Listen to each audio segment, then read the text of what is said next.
ویډیو وینستای د میژه د زونیکره مشهد د زونیکره امیر دوسته په ویډیو په ذریعه باندې یو پیغام درکوي هر څه ځنه اور وی چې داسې بسم الله الرحمن الرحیم. لکه میش خو اعلانات مخکې کړي وي خو خدای شته تاسې تیزه مو نه ونیولې خو ویستي میش په پیږي چې لکه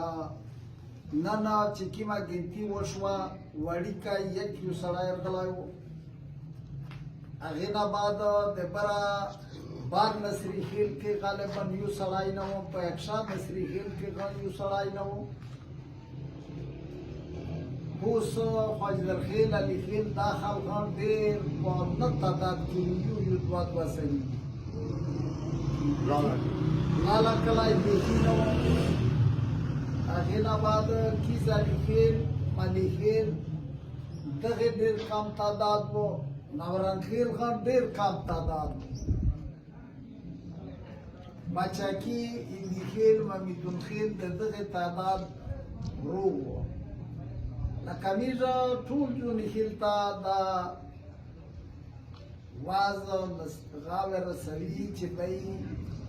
نن د خبروي صابو ته په باري اکثریت سره په شاهوارې دا خلک روغه روشه و درنه کښینه انشاءالله الرحمن دا خالي په یوه بچکي باندې نه دو په هندي خیل باندې نه دو په ملکشي باندې نه دا په هر سړي دو پارین تو سوال دا د ملکخیل حالات خو دا ځونې خیل شانه بشانه ملکخیل سره ویلوړو لکه دا په یوه سړي نه دو میژ درته یایي چې صابو ته په باري تعداد سره ځونې خیل روشه و درنه ته هغې نه بعد چې کیم ګاډي بازور ته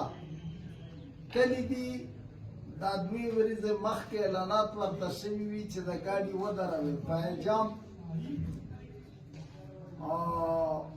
یعنی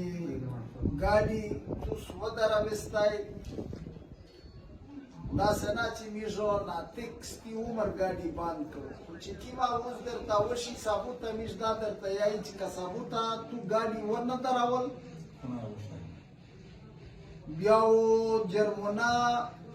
کوم درته خوښوي دلته سرمشتای وي انشاءالله الرحمن بیا دستي دغه عذر نشته چې زه خبر نه یم دغه هندي خیل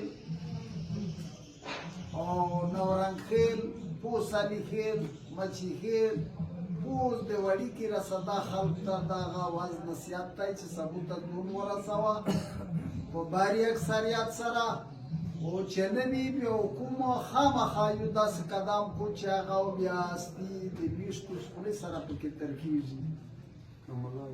که ملاوي ملا زین چې په دا نن درنه کې هغې به وزیر مولوي صاحب ناستې یو ملا نه و مشرون کې غږ کمال و په باري اکثریت سره روشستی دا خالي د یوه سړي چار نه دو